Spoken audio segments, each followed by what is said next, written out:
Crikey! When you think of raw, untamed power in the animal kingdom, one magnificent creature often springs to mind: the gorilla. These aren't just any animals, folks. They are the largest primates on Earth, absolute titans of the jungle. Imagine standing in the dense, misty forests of Central Africa. Suddenly the foliage parts and there he is, a colossal silverback gorilla. His sheer presence is enough to make your heart pound like a drum. It's a truly humbling experience, one that reminds you of nature's incredible force. These gentle giants normally keep to themselves, but boy oh boy, they pack a serious punch if threatened. Just look at them. A fully grown male silverback can weigh up to 200 kilograms, sometimes even more. That's like 3 or 4 blokes rolled into one. And it's not just weight, it's solid muscle, built from years of navigating tough terrain and a diet of vegetation. Their arms are enormous, longer and far more powerful than ours, with hands that can span the width of a dinner plate. The sight of a silverback, with his shimmering silver fur draped over those broad shoulders and that imposing, thoughtful face, is something you'll never forget. He's the undisputed king of his domain, a proper legend. Now, these incredible animals are generally peaceful. They live in tight-knit family groups, led by that dominant silverback. He's the protector, the leader, the one who keeps everyone safe. Most of their day is spent foraging for food, playing, and resting. They're not looking for trouble, not at all. But if their family is threatened, or if they feel cornered, that's when you'll see their other side. A silverback will defend his loved ones with everything he's got, and that's a terrifying prospect. It's pure, unadulterated protective instinct, and you wouldn't want to be on the receiving end. So, the big question we're tackling today, a purely hypothetical one mind you, is this: what would it take for humans to safely subdue a gorilla? How many of us would be needed for such a dangerous, challenging task? It's a wild thought, isn't it? We're talking about pitting human ingenuity and teamwork against the brute strength of one of nature's most powerful creations. This isn't about harming these magnificent beasts, absolutely not. It's about understanding the sheer scale of their power and the immense respect they deserve. Let's dive in, but remember, safety and respect for wildlife always come first. Right then, let's talk about strength. When you put a gorilla next to a human, even a really fit human, it's like comparing a monster truck to a bicycle. It's that much of a difference. Gorillas are incredibly strong. People often say a gorilla is as strong as 10 men. While that's hard to measure exactly, it gives you a good idea of the ballpark we're in. Their arm strength is phenomenal. They can snap thick branches, uproot small trees, and their bite force is immense, capable of crushing incredibly hard materials. It's not just about lifting power, it's explosive, raw, primal strength. Now consider an average bloke, or even a chap who spends a lot of time in the gym. We humans are clever, no doubt about it. We build tools, we strategize, but in a pure test of strength, we're just not in the same league. Our muscle fibers are different, our bone density is less.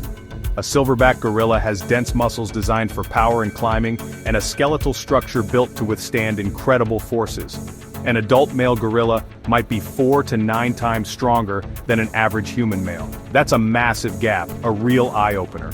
Think about what these animals do daily. They move through dense jungles, sometimes tearing vegetation apart just to get through or to find food. They can deliver blows with their fists that would be utterly devastating. Those famous chest-beating displays? That's not just for show. It's a demonstration of power, a booming sound that resonates through the forest, a clear warning. They can also move surprisingly fast for their size, charging with incredible force. It's this combination of bulk, strength, and surprising agility that makes them so formidable. So it's not just a simple calculation of weight versus weight, it's about the type of strength, the way it's applied, and the animal's inherent wildness. A gorilla in a defensive or aggressive state is a completely different proposition to a calm one. The adrenaline, the instinct, the sheer will to protect itself or its family, all these things amplify its capabilities. Facing that kind of power, even for a group of humans, would be an absolutely terrifying and incredibly dangerous situation. You've got to have massive respect for that kind of natural weaponry. Alright, let's get down to the nitty-gritty. How many humans would it take to tackle a gorilla? First off, let me be absolutely clear. One human against a gorilla? No chance, absolutely zero. It's not a fair fight, it's a tragedy waiting to happen for the human. The gorilla's reach, its power, its sheer speed and ferocity would overwhelm a single person in seconds. We're talking serious injury or worse. So, forget about any Rambo-style solo attempts. That's pure fantasy, and dangerous fantasy at that. We need to think smarter and in much bigger numbers. So what about a small group, say 2, 3, or even 4 strong individuals? You might think that's starting to even the odds a bit, but honestly it's still incredibly risky. A silverback gorilla is a whirlwind of muscle and fury when agitated. It can focus on multiple targets, and each of those humans would still be massively outmatched in terms of pure physical power. Even if they were trained fighters, the gorilla's natural advantages, its bite, its grip, its sheer momentum, would be overwhelming. A swipe from a gorilla's arm could send a grown man flying. The objective here is crucial. Are we talking about just trying to fight it, or are we talking about trying to subdue it safely, without causing lasting harm to the animal or the people involved? That word safely changes everything. If the goal is to control and restrain a creature this powerful without serious injury on either side, the number of people required escalates dramatically. It's not just about piling on bodies, it's about a coordinated effort to immobilize something that really doesn't want to be immobilized. And it has all the tools to resist. Think about how a gorilla defends itself. It has powerful jaws with long canines, a nasty bite, that's for sure. Its arms are like pile drivers and its grip is vice-like. It can grapple, it can charge, it can throw its weight around with devastating effect. Each human trying to get close is putting themselves in direct danger from these natural weapons. The gorilla isn't going to stand there and let people grab it. It's going to react, and that reaction is going to be fast and incredibly forceful. This is a serious challenge, unlike anything most people could ever imagine. So we've established that a few blokes, no matter how brave or strong, are likely to be in a world of hurt. To even begin to think about safely controlling a silverback, you need overwhelming numbers. This isn't just about matching its strength, it's about having enough people to absorb its attacks, to secure different parts of its body simultaneously, and to manage the sheer chaos of the situation. We're talking about creating a situation where the gorilla is gradually, and as gently as possible, restricted in its movements. This requires a significant numerical advantage for the human team. The skill and coordination of the human team are absolutely paramount. Are we talking about a group of average Joes pulled off the street? Or are we talking about highly trained professionals, perhaps people experienced in handling large, powerful animals like zoo staff or wildlife capture teams? This makes a world of difference. Trained individuals would understand animal behavior, work as a cohesive unit, and employ specific techniques. Untrained individuals, even in large numbers, could easily descend into panic and disarray, making the situation even more dangerous for everyone involved, including the gorilla. You might imagine a dogpile scenario where loads of people just jump on the gorilla, but it's not that simple. A gorilla is immensely strong and can easily dislodge people. Its core strength is incredible. Imagine trying to hold down a thrashing, enraged animal that weighs 200 kilograms and has the power of several men in each limb. It would be like trying to wrestle a small car. People would be thrown off and the risk of injury would be sky high.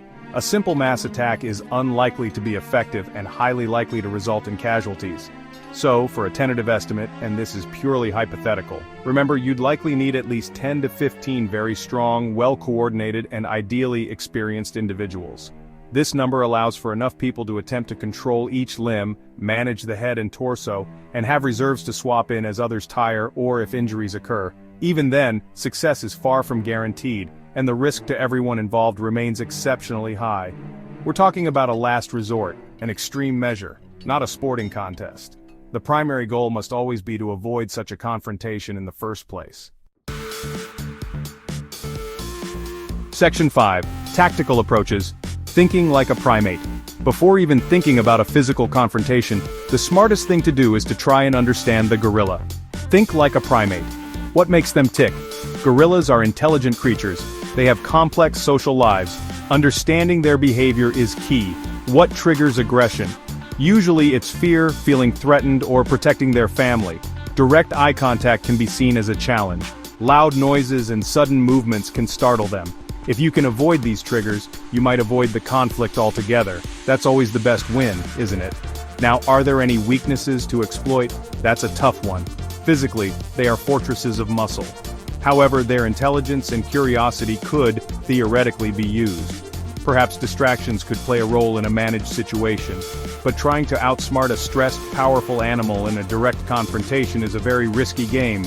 They are also incredibly focused when they perceive a threat. It's not like they're easily fooled. Their senses are sharp sight, hearing, smell. They are intimately aware of their surroundings and any potential dangers. The environment itself will play a massive part in any such encounter. Is it happening in a dense forest, their natural turf, where they know every vine and every escape route?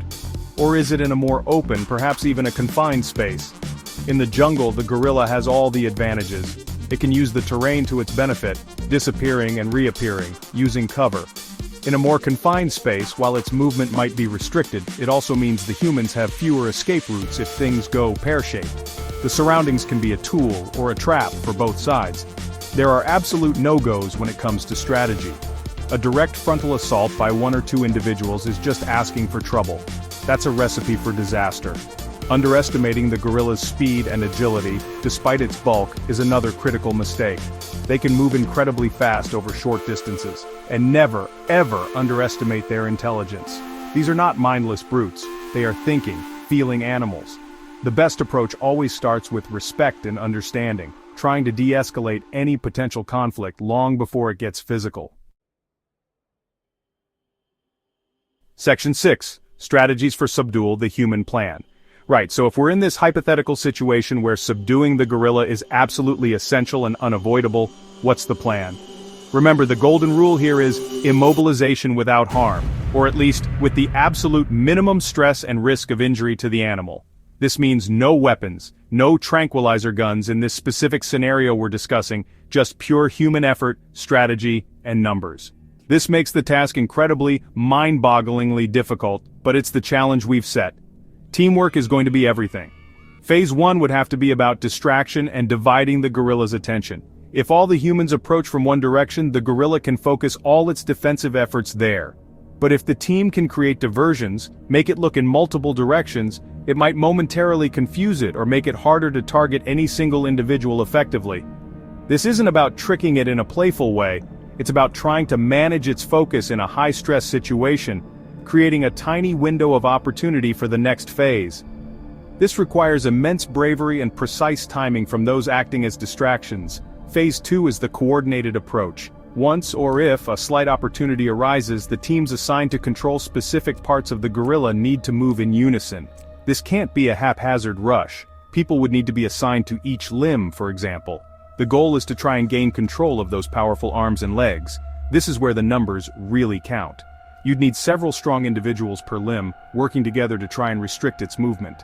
The sheer power they'd be up against is hard to comprehend. It would be an immense struggle.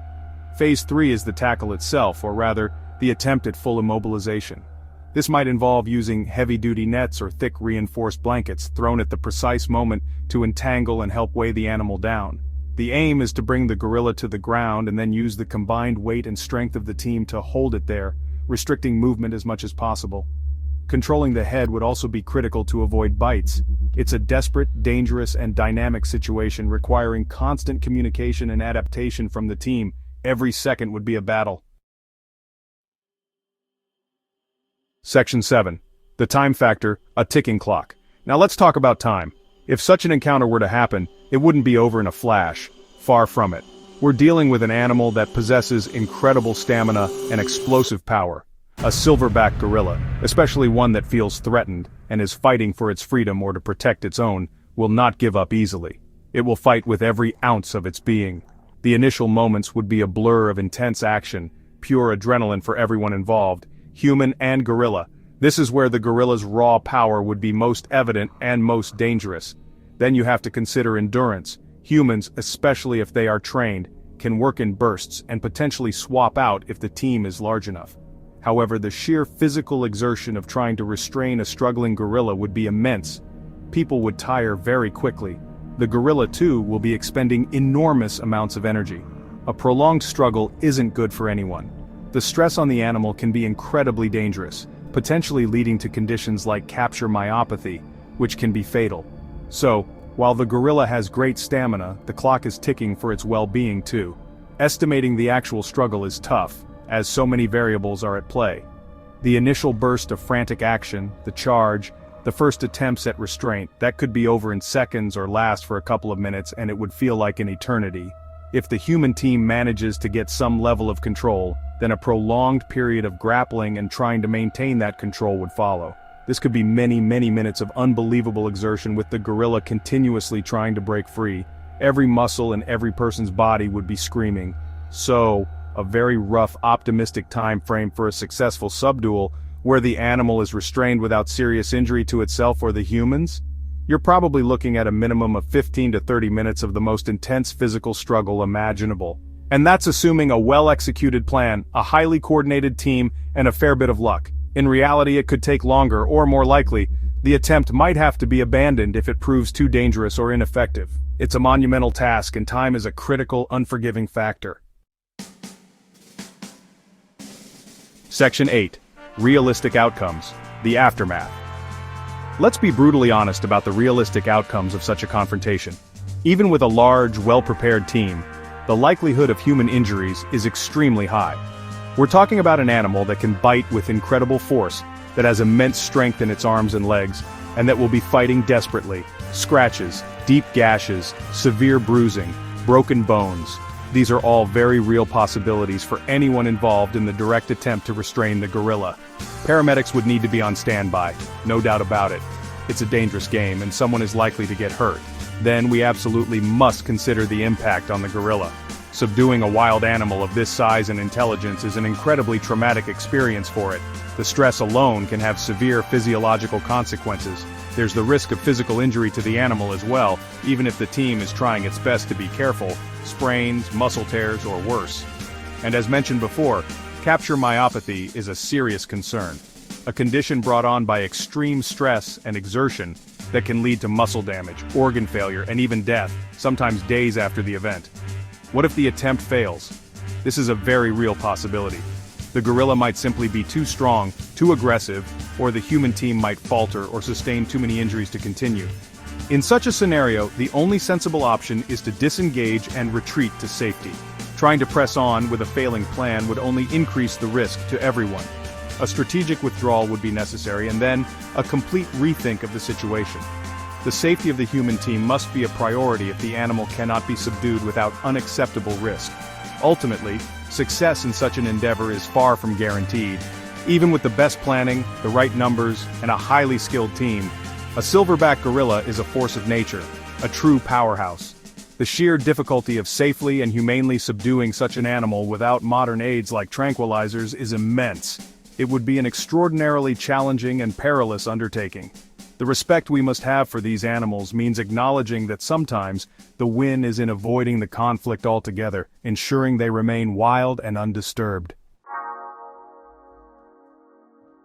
Section 9. Conclusion: Respecting the gentle giant. So, what have we learned from this hypothetical wild scenario? Crikey, it's clear that taking on a gorilla is an immense, almost unimaginable challenge. We've talked about their incredible power, a strength that dwarfs our own. We've discussed the sheer number of coordinated, brave humans it would take, not just a handful, but a well-trained team, likely a dozen or more. And we've explored the complex strategies and the significant time it would demand, all while trying to ensure the safety of both the humans and the magnificent animal itself. It's a sobering thought, isn't it? But this whole discussion begs a bigger question: why would we ever find ourselves in such a situation? The ethical considerations here are massive. Gorillas are critically endangered, beautiful creatures. Their habitats are shrinking. The idea of a physical confrontation should remain purely in the realm of extreme, life-or-death emergency scenarios. Perhaps if a gorilla escaped an enclosure and posed an immediate threat that couldn't be resolved by other means like tranquilization. Our primary goal must always be conservation, protecting these animals and their homes. It's vital to remember that gorillas are not monsters. They are not inherently aggressive beasts spoiling for a fight. They are intelligent, highly social animals with complex family structures and emotions. They are gentle giants, vegetarians mostly, who prefer peace. This thought experiment is just that, an experiment to understand their power and the respect they command. It's not a blueprint for action, and certainly not an encouragement for anyone to ever try and test a gorilla. We share this planet with them, and they deserve our utmost protection and admiration. In the end, the best way to win any encounter with a gorilla is to ensure that such confrontations never need to happen. It's about respecting their space, supporting conservation efforts, and marveling at their existence from a safe and respectful distance. These incredible animals are a treasure of the natural world, Let's focus our energy on making sure they thrive in the wild, protected and free. That's the real victory, for them and for us. What a beautiful, powerful animal, truly one of nature's masterpieces.